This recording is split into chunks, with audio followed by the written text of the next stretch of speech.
kind of bad.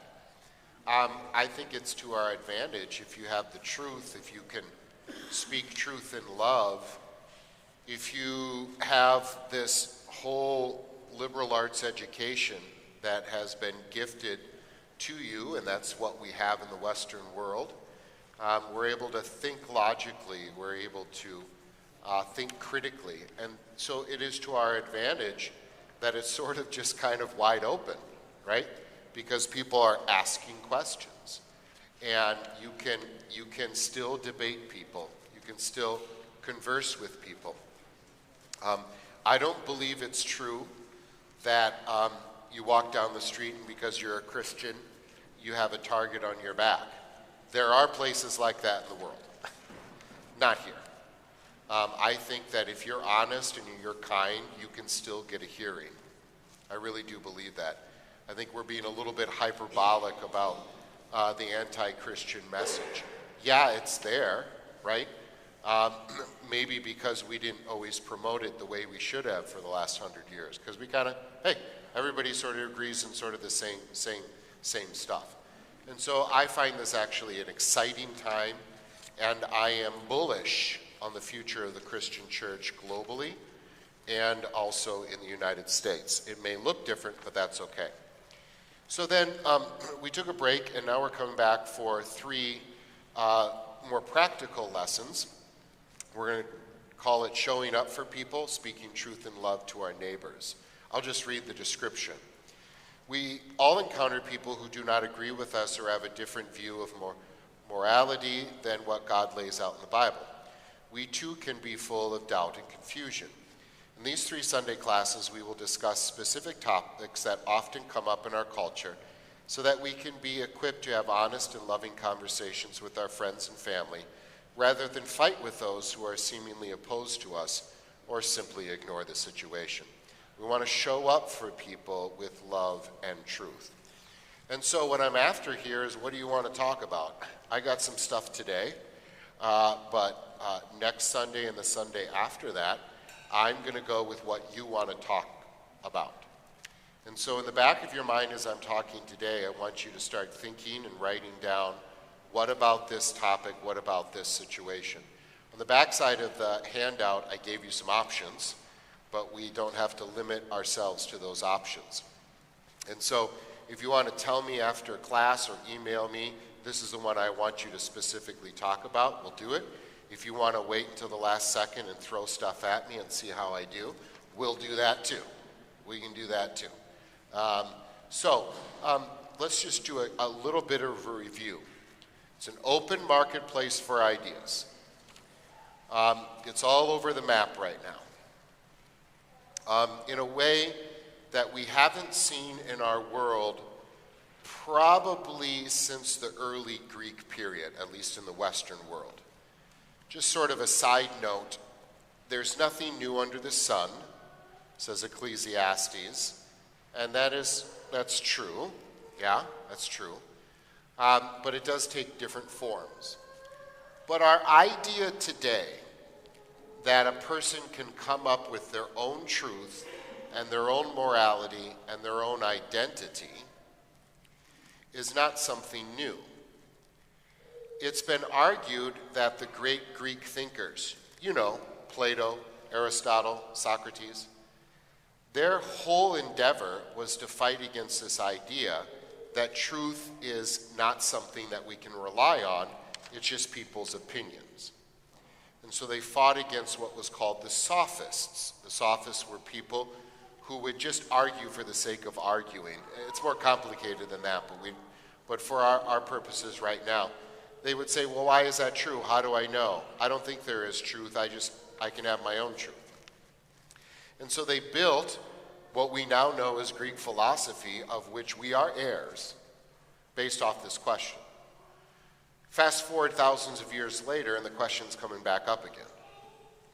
But we have the tools, right? We have the tools because we have this heritage that's been given to us. And so it's a fun time to be alive, even if it's scary. We also talked about the need for story. Human beings need to be a part of something bigger than themselves, because you and I instinctively understand that we know that we're important. We know it. Like I said before, if you don't have drama in your life, you will make it up. And it is an instinct to say, I matter and I'm important. If you're not a part of a story, you're going to try to find a story. And I think, I'm convinced that a lot of people who are finding some cause right now, whatever it may be, they're looking for meaning. They're looking for a story to be a part of that has a beginning and end, that has heroes and villains, that has purpose, that has a morality, an order, and a structure. We talked about how the great myths of life, whether it be the Greek myths, or whether it be Native American spirituality, Druidism, whatever it is, those myths gave people a placedness. I am in a place and it's stable, and I know where I'm going and I know where I've been. When you take away those stories, then you're sort of on your own, and this is a very dangerous and very scary place. And then we said, C.S. Lewis makes the point that Christianity is a myth because it does all of those things the ancient myth does, except this myth is true. Except this myth is true.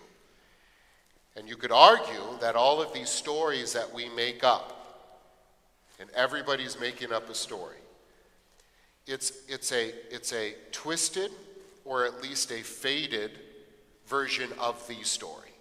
That there's an order, that there's a right and wrong, that we have consciences, that we are important, that we should work for justice. And then we made that connection to mental health. You cannot know truth all by yourself because you don't have all the information. By definition, only a person who is all-knowing, a being who is all-knowing, can know truth and lay out morality. The best you can do as an individual, and I'm not saying anything controversial, the best you can do as an individual is have an opinion. And then you can either try to force your opinion upon somebody, or you can say, I'm just going to let it be, and I don't tell anybody that they have to abide by my opinion. Which, by the way, doesn't work. Yeah? I say to my students all the time, because they've grown up with this idea that everybody has their own right and wrong. How dare I judge somebody else? And I go, that sounds really great until you live next to the cannibal. And if they're not biting by that, I use the word pedophile. Are you really going to say he's just being him? I don't think so, right? So by definition, you cannot do these things. I don't think you can identify yourself completely because you don't have all of the information.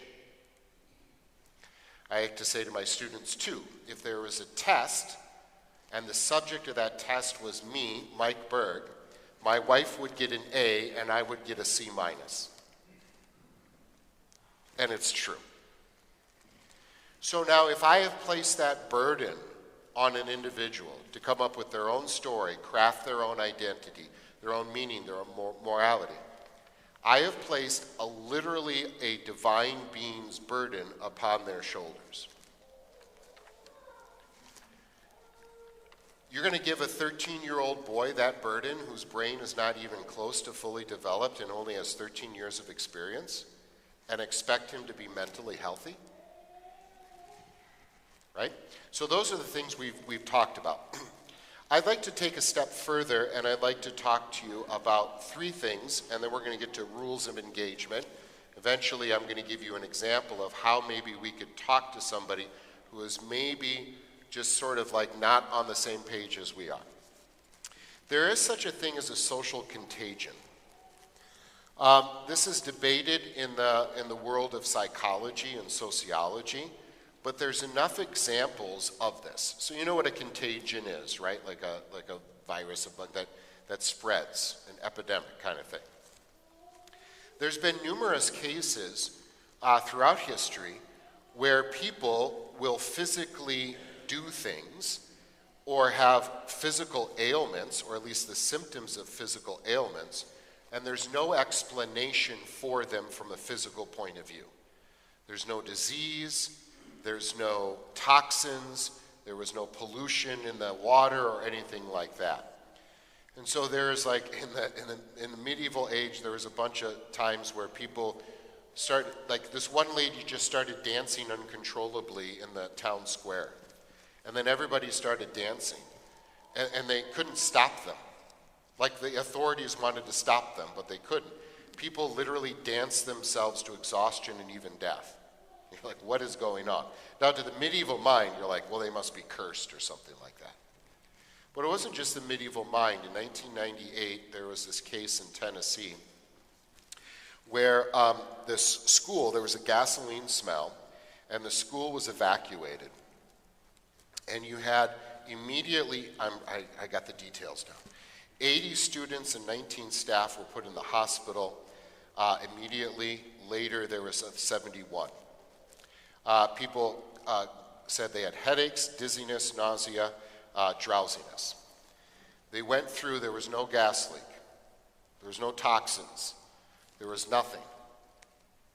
How could over 150 people, right, have these symptoms, right?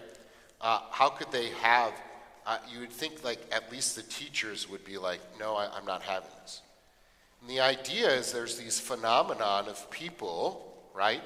They get caught up in something and it literally affects their physicality, which from a Christian point of view, even though that sounds weird, actually fits with our anthropology, that we have a soul and we have a body and they affect each other. That's why when a 14-year-old boy gets dumped by his girlfriend, he feels it here. Right? Even though he didn't have food poisoning, right? And I think you've all had moments where your body, right, was affected by something from the soul. You can explain how the brain made that happen, but you cannot explain the actual source. Psychologists and sociologists and neurologists talk about this kind of stuff. The reason I bring up this contagion, this social contagion, is that there could be, and I think is, times where thoughts can go through a community, like in Tennessee, add the internet and social media, can go through around the world and spread like a virus. And people can not only believe that these things are true even if they're not, but it can also change the way they physically feel and interact with people. And I think this is something that will be studied when people 50, 100, 150 years look back at our time right now. I don't want to pick on transgenderism because that's not my point here, but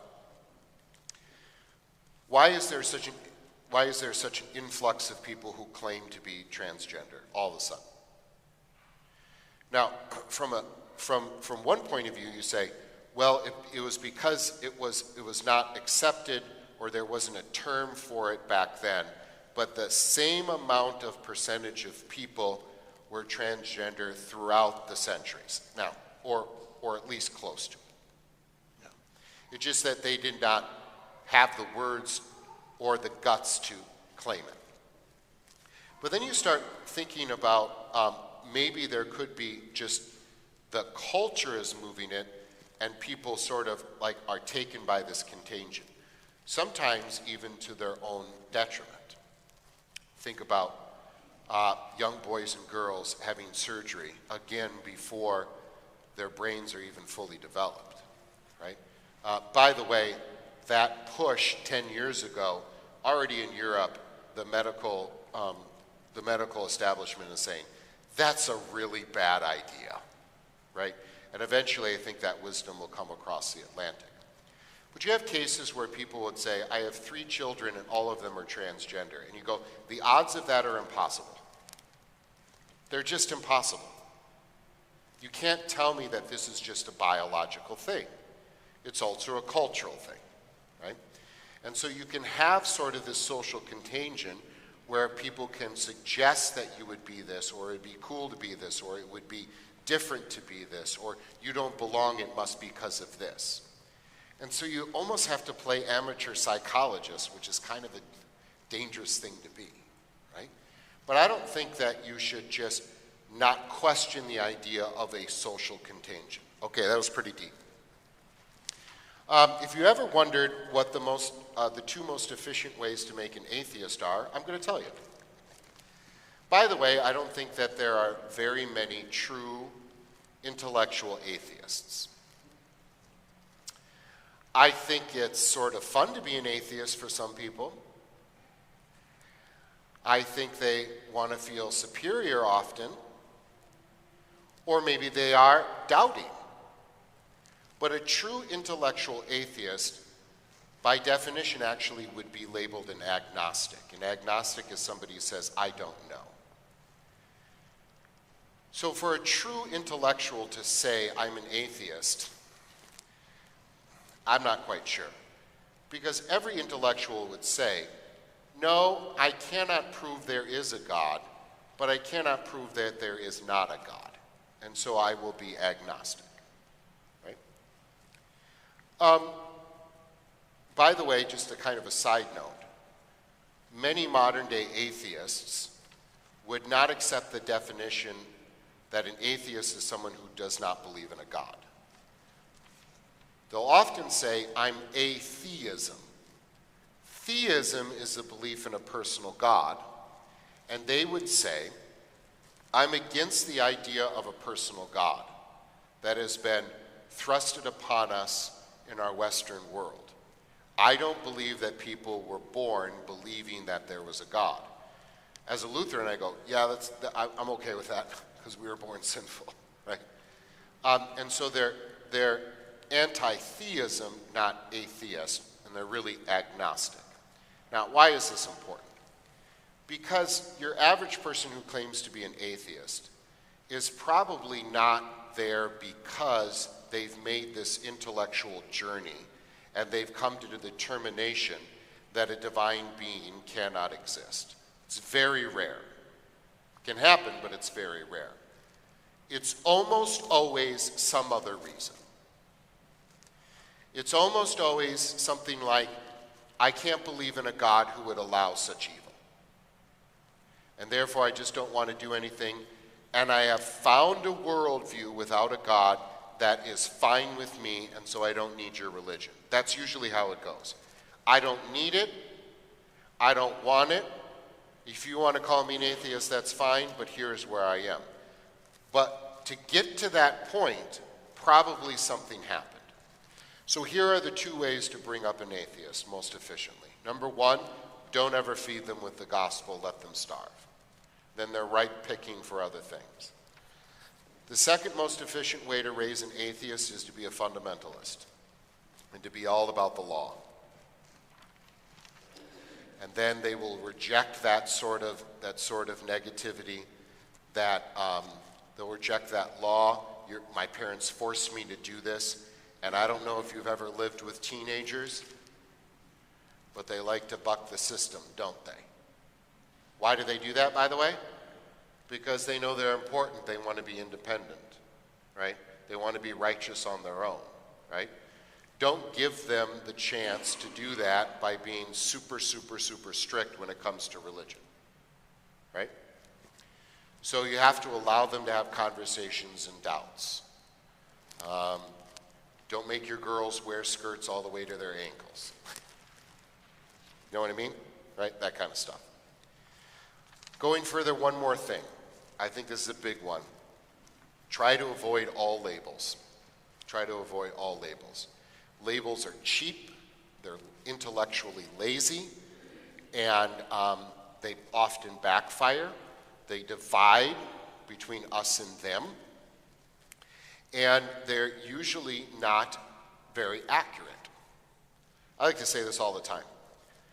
You can search all of Scripture and all of church history up until probably the 20th century, and you will find rarely, even the word liberal or conservative, and certainly not the concepts that we have today. So we'll say this again. I believe that life begins at conception, not because I'm a conservative, but because I've thought about it. I don't believe that in our context in America, that the public school should be doing prayer with everybody. And it's not because I'm a liberal, it's because I've thought about it. I said this before, my 6th grade teacher, Mrs. Levine, was a fine teacher, one of the best teachers I ever had. She was worshiping a different God than I was. Shouldn't have been praying with her, and we didn't. I went to public school, right?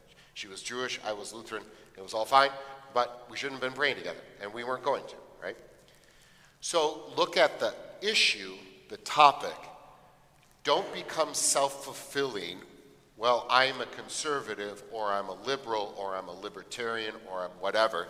Therefore, I need to think a certain way. And when I'm talking to somebody, I don't say, because you're this label or that label, then you must think in a certain way. It's intellectually lazy and puts a barrier between you and the person, and therefore the gospel. All right, rules of engagement. Yes, you may. Yeah.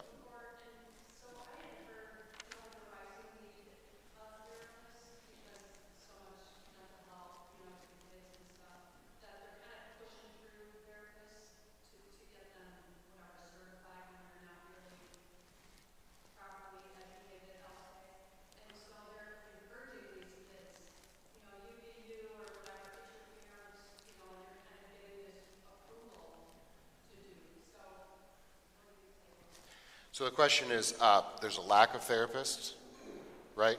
And so people are getting certified very quickly, and often the therapy is you be you, be honest to yourself, that kind of stuff. Is that fair enough what you're saying? Yeah. So it's, there's good doctors and bad doctors, there's good preachers and bad preachers, there's good mechanics and bad mechanics, and there's good therapists and there's bad therapists. Why the need for therapy today? I think there's, why is it like everybody's going to therapy?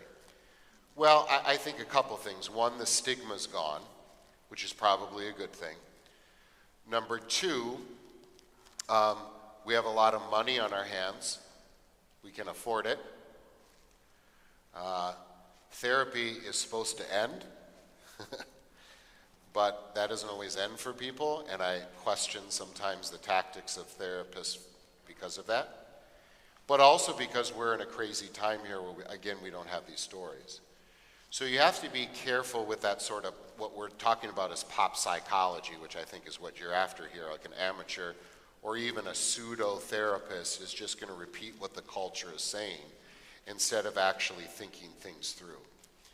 I don't want to waste too much time on this, but I'm going to be going to Africa in July. With the head of the psych department from Marquette. And it's a long story, but he has set up a program, and he does this in churches, where he trains people to basically do psych triage.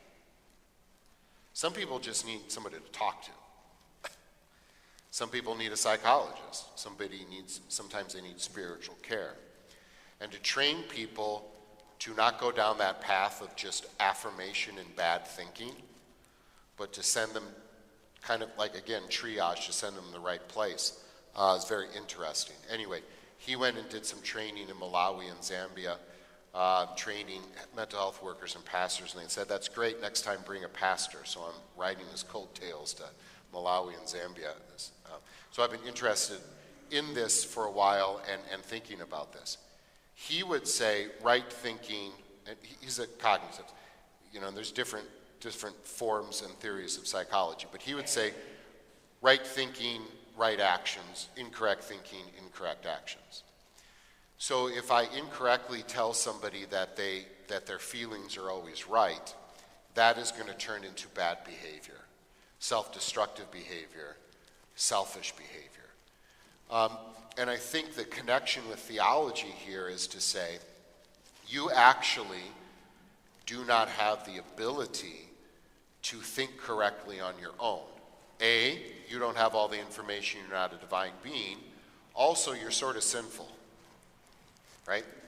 And so the power of word to say, no, you are valuable because Christ said so and Christ died for you, is a much better basis for mental health, right?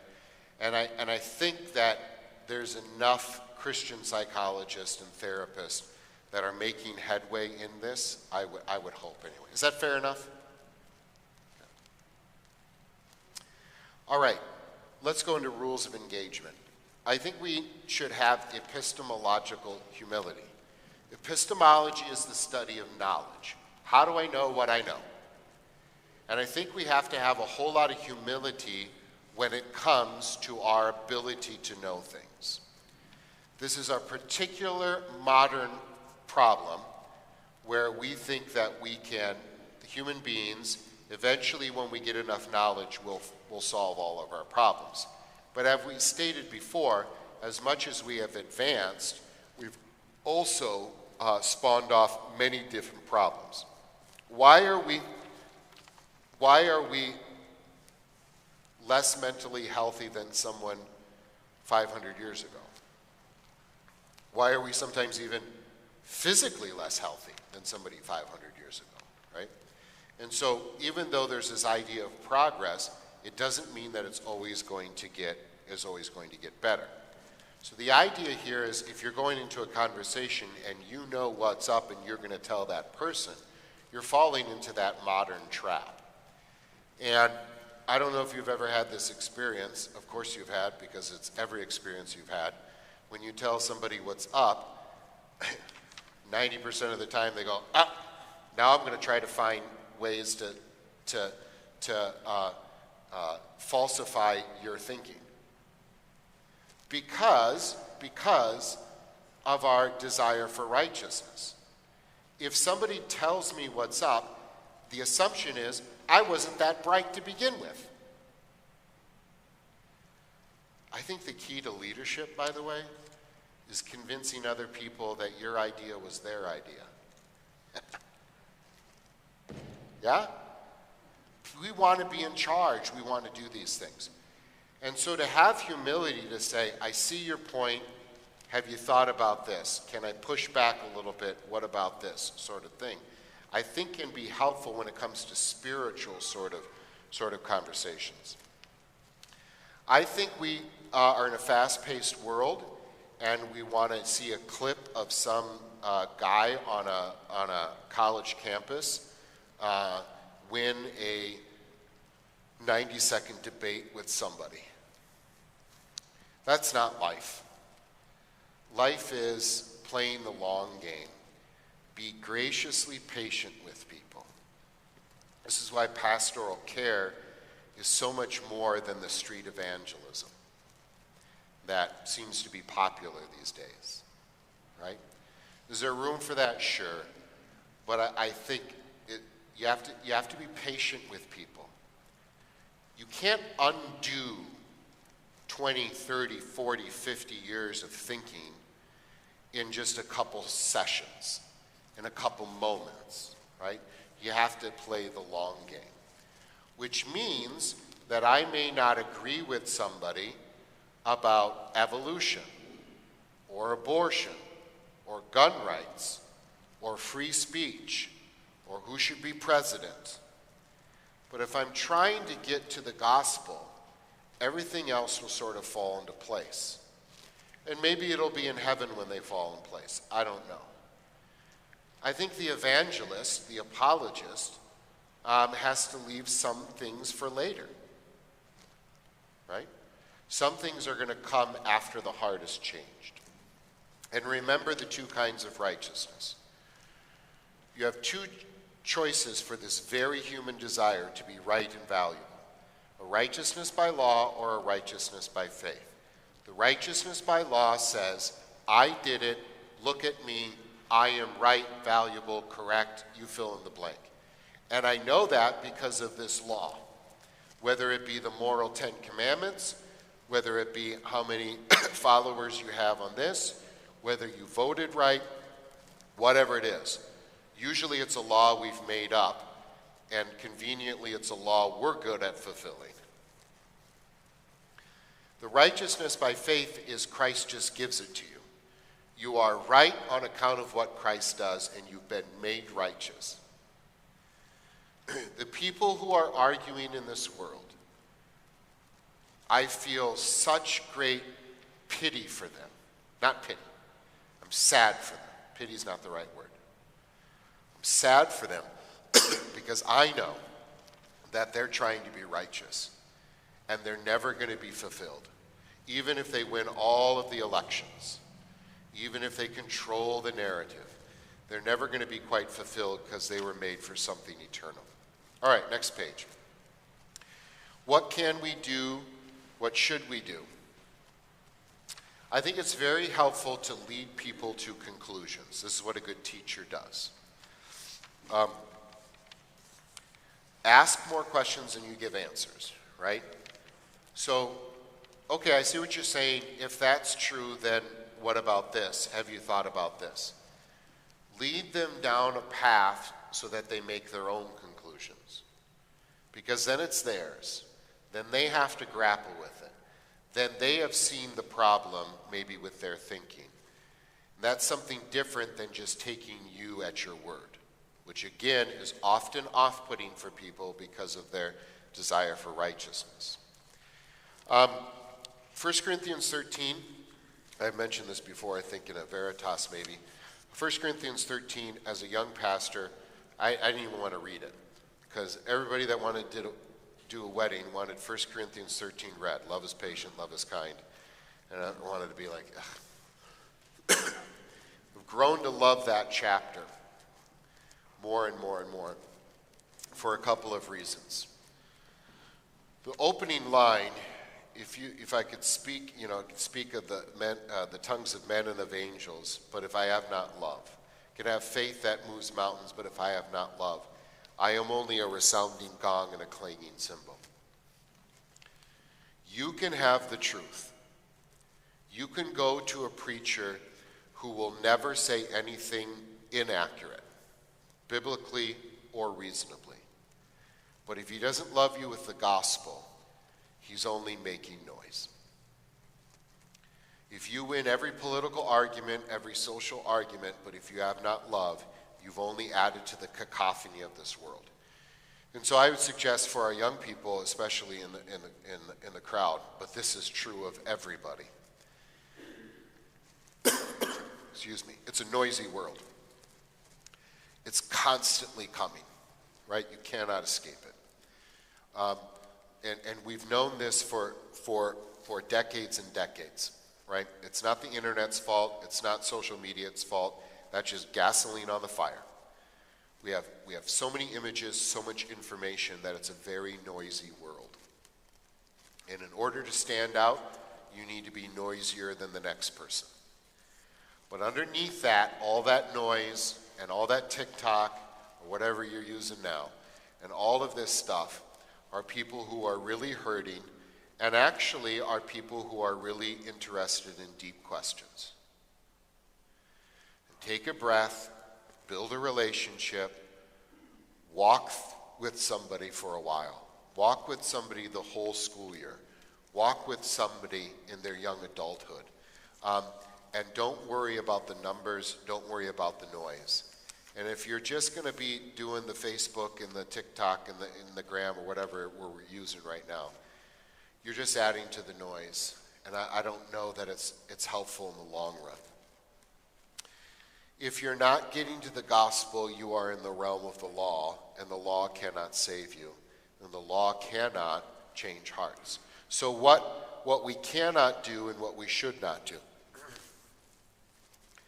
You are not able to change minds without changing hearts.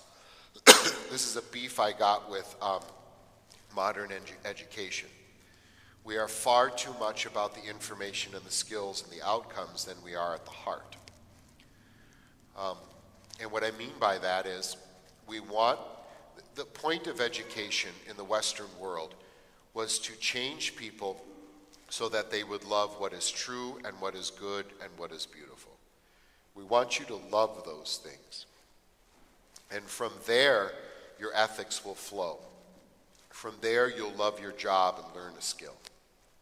And the idea here was that the pupil, the student in front of me, was not a cog in a machine, not somebody that we are making to be just a good citizen or a good worker, but they themselves was the goal, that we would gain their heart for what is true, what is good, and what is beautiful. Education's telos, its end, was the actual person for the love of them. Yeah, they're going to have skills and they're going to go out in the world because you cannot contain love. It must go out. But I think we've done a disservice by switching to that different sort of goal, which is an outcome that is productive and makes money. Theologically, what we're after here is that if you're going to change someone's mind, you need to change what they love. And that's far more important. And so if I cannot change somebody's heart with the gospel, the changing their mind's probably not going to happen, and it's probably not going to matter. Nor can I just change culture without changing hearts. You can change a culture over time, right? But you have to change hearts in the same way. I don't think we should try to win Pyrrhic victories. So a Pyrrhic victory is you win the battle but lose the war. I can maybe win, Christian evangelism right now seems to be taking a term to debate club. I just debate somebody, and then I'm able to own my opponent. But every victory you have, you've probably turned off 10 more people, right? And so that ends up being a Pyrrhic victory at best.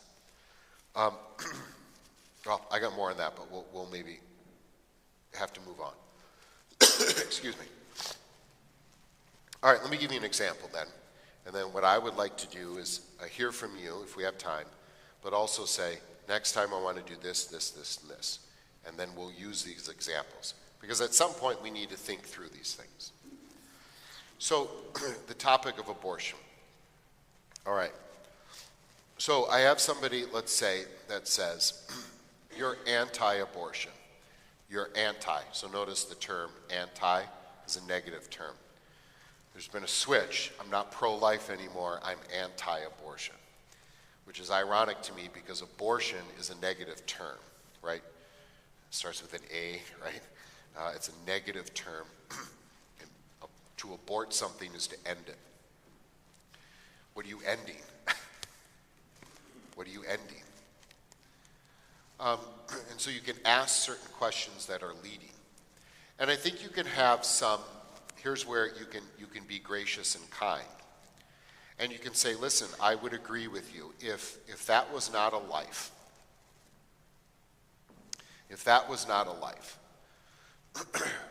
then absolutely we should be on the side of the woman who is going to decide whether to end or keep that pregnancy. And only a misogynistic jerk would come in and demand that a woman do something for the sake of the culture. Now, I think you could argue that even if it's not a life, it has the potential to be a life, and so that an abortion sort of culture has some ramifications that are negative. But I think, especially in America where we're about individual liberty, we would say, absolutely that person can make that decision. So here's where I think you can be gracious, right? Instead of saying, you're a child murdering atheist jerk. That you can say, if this is true, I could see your point. You can also do this and say, we need to be pro-life on both sides of the womb. And our culture could be a lot better about supporting especially women in dire circumstances with their pregnancies and their health, both physical and mental, and the health of their babies afterwards. Right? Because very often somebody who is going to say you're pro-life means you must hate all poor people, right? You're really just a capitalist. Pull yourself up by your bootstraps. And I think you can say, no, actually, the Christian church actually kind of did all the things that you sort of think are good, like orphanages and stuff like that. I mean, Christians would take babies that had been abandoned in the Roman Empire and bring them up, right? There is a culture of life that is due to the Christian influence. You didn't see that in the Roman Empire. You didn't see that in the ancient world.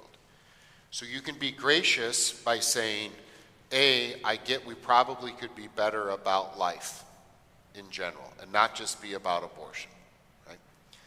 I think also, if it's true that this child is not, that this unborn thing is not a human being, then I get where you're coming from.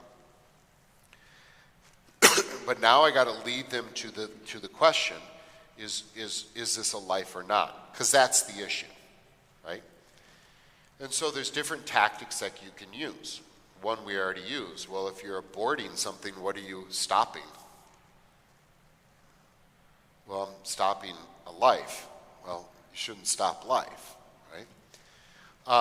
Another tactic that I think has some humility, and then you can show this epistemological humility without compromising the truth, is to say this. When does life begin?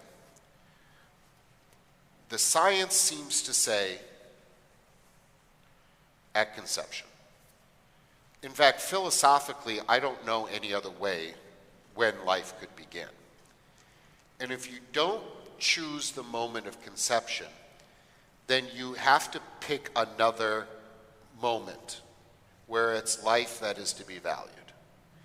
And every other moment where you're going to choose when life begins and the reason for that is really terrible for our society. So for instance, someone say, well, they don't have cognition. Well, neither does the Alzheimer's patient. Well, they can't feel pain. You don't know that, but is that a good enough reason to kill somebody? There's no good answer except conception. And here's where I think you can make some headway in an honest conversation, is to say this. Okay, I believe it's at conception, therefore that human being is independent, has a different DNA, has a different everything. Just because it cannot live on its own doesn't mean it's not valuable, because neither can the infant or grandma in the hospice care. If you don't choose here, then there's going to be problems. Now, let's just, for the sake of argument, dear friends, say that it's an open question, right? So I'll be gracious and say, I'll leave it as an open question whether a fertilized egg is life or not, if you're willing to say, I'm not going to say it's not life. So, dear friend, I won't say equivocally that it is life, but I need you to say that you're not going to say unequivocally that it's not life. If it's an open question, should we not err on the side that it is actually life? Okay? Should we not err on the side that this is actually life? Yeah? So that's one way you can sort of kind of have an honest conversation and lead them to maybe a conclusion. There's many other things in this complicated issue, although it really isn't that complicated, is it? It's either a life or it isn't. And if you don't know for sure, then you should err on the side of life. I think you do need to challenge people by saying, this is such an awful thing that people would force people to have babies. And they're going to bring up rape and incest and stuff like that. On the other side, you say, actually consider the damage done to a culture that considers life so invaluable. And how many women have been forced into abortions? And what about the guilt that they feel? And what about the devaluing of people, especially with disabilities? Do you know in Iceland they've eliminated Down syndrome? They're all aborted. But now you have people in like late 20s and 30s who had Down syndrome. And for their whole lives, as Iceland has promoted this great victory over Down syndrome, they're like, so I don't deserve life? This has been studied in this is in mainline media, like articles about this is a ramification of declaring this is not valuable life because this person had Down syndrome. Yeah? And the cultural damage to be done with abortion on demand is actually something that I think an honest person at least has to deal with. Okay, so that's sort of my example of how, okay, here's a hot topic. Here's how you can do it, I think, in a taking the long game, leading people down to conclusions instead of yelling at them, and maybe pulling the string, right? And trying to be grace-filled and with humility, right? Okay, so we have 12 minutes left. By the way, one more thing. I should have added this to the rules of engagement. This is very hard for us to do because we didn't take logic in high school anymore.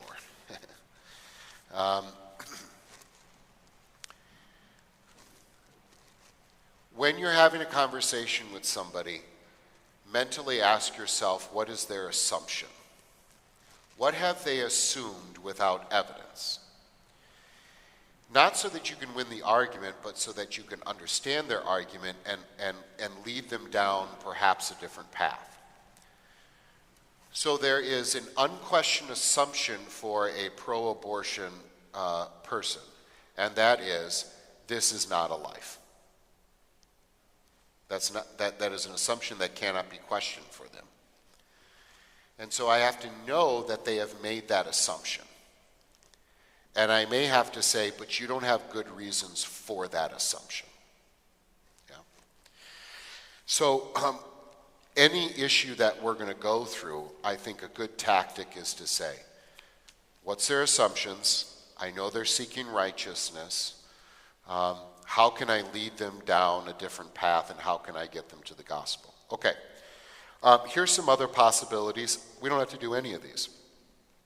But this is what I want to do for the next two classes, and we can do one today too. Sexuality itself, women and men, immigration, gun control, evolution, capital punishment, free speech. Let's add a couple. Jesus as the only way to heaven. World religions. All of those are fair game, and I'm willing to talk about them on the fly, or if you want, email me or tell me right now, and I'll write them down, and we will come back in the next 2 weeks and do it, if I have a pencil. Yeah. All right, dealer's choice. Yeah.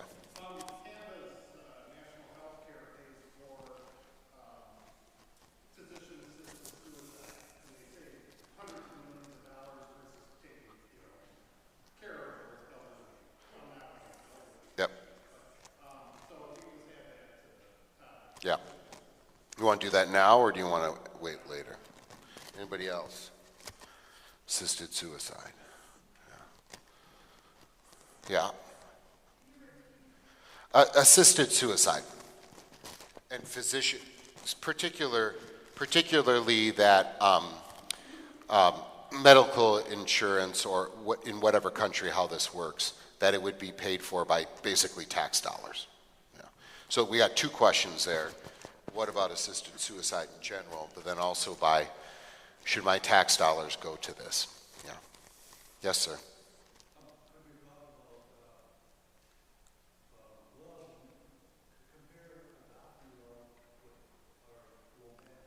Okay, agape love versus that kind of love. Yeah, let's do that one. I need more than 10 minutes on that. And I got a whole bit on that. I do it every semester with the kids.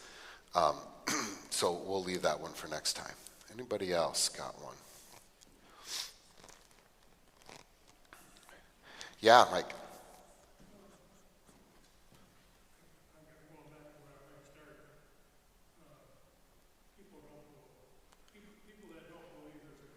Yeah.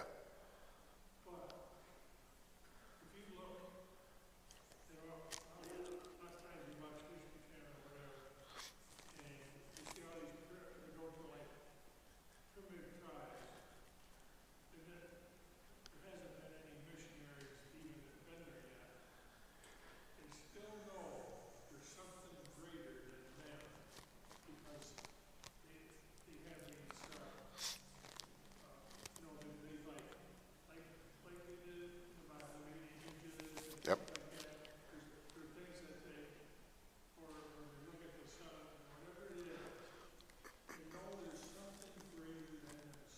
Yep.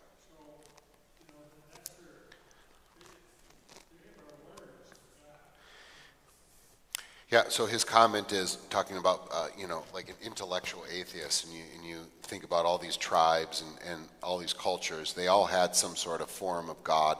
They knew something that was bigger than them, whatever. And the modern man looks back with them with disdain, what's foolish people. But I think they're actually quite sophisticated, because they actually knew that there had to be something. There had to be something greater than them, because they didn't create this place. And there's a standard morality, all sorts of reasons for that. So yeah, we could talk about that, because I think it's interesting. Especially, let me do this one, if that's okay. I'll get to you in a second. There's this idea that's been going around, only a few hundred years, that how could Christianity say that Jesus is the only way to heaven? By the way, that's the sermon today. How could you say that? That is exclusive, right? All religions are equal and all are the same. Notice the assumptions. Assumption number one is that all of these cultures and their so-called religious things need to be put into one category. They're all religions. And that they're all the same. And that Jesus is saying that when he says he's the only way to heaven, he is being exclusive rather than inclusive. I'm trying to do this real quick. First of all, the assumption that all religions should even be called religions is an assumption without a really good basis. We're stuck with the word religion, but these are really more ways of life and philosophies. In all of these ancient religions, so-called, you don't really have God speak. So there's no doctrine. You just know that there's something, and that there's a spiritual realm.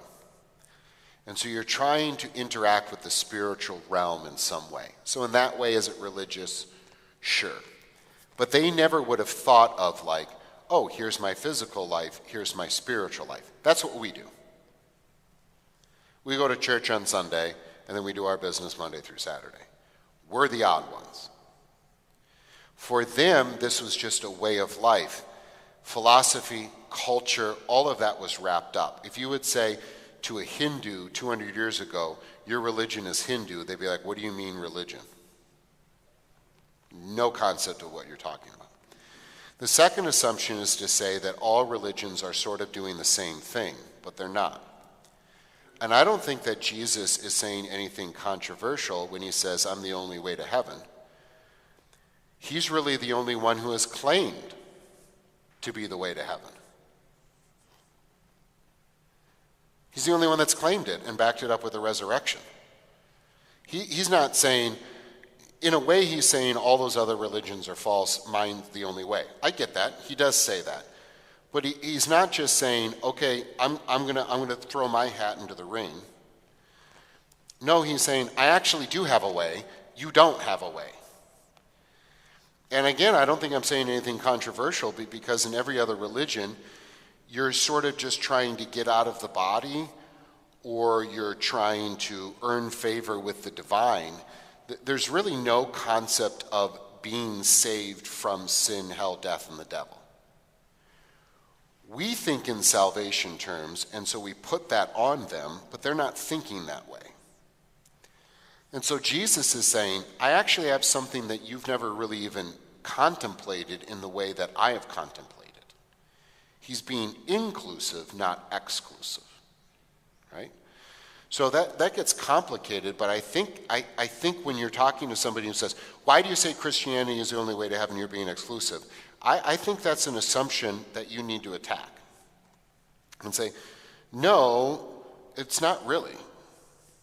If you want to debate Judaism, Islam, and Christianity, we can do that based on words, on doctrine, because all three of them say, thus saith the Lord. Nobody else does.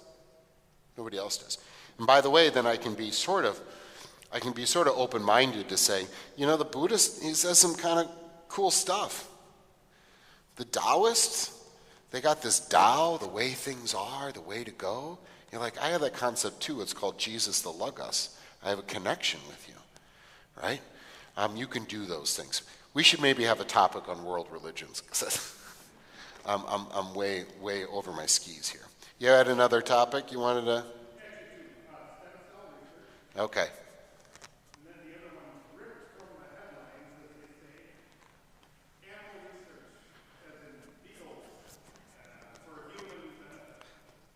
Okay. All right. By the way, you may not like what I say.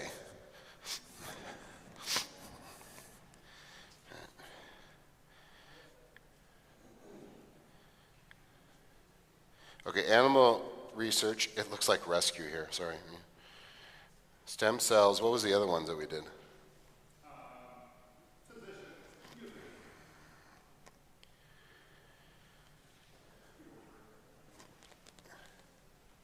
Love. Yeah?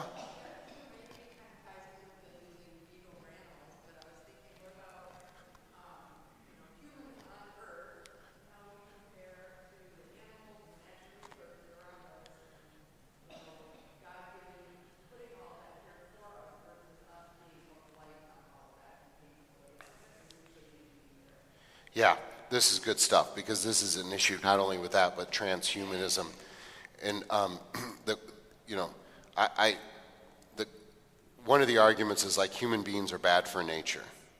Well, yeah, I totally agree. But what is nature for, right? In my college apologetics class, I sometimes assign this question: make the case that Christians are the true environmentalists. Or should be, right? Because this is a gift for us to steward rather than to abuse, right? But if you go so far as to say the only solution to surviving the earth is just wiping out human beings, well, aren't human beings a part of? There's certain assumptions there. Yeah, that's good. Anybody else? You can email me too, and we'll try to go rapid fire. But I do want to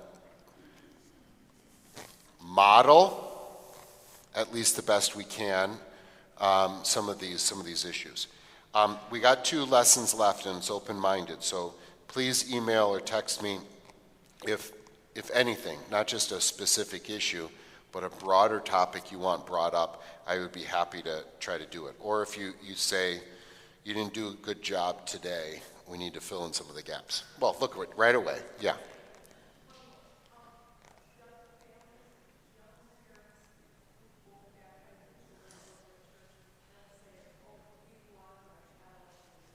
Oh yeah, good one. So the question is, we're not expand it like we're not going to baptize our child or bring our child up in the church because we want them to make their decision. That's sort of an easy one, right? You assuming that the child has free will, and you feed the kid vegetables, right? Yeah, I don't know. Very good. All right, well, I'm out of time, so we need to get out of here. Email me if you have other questions or ideas.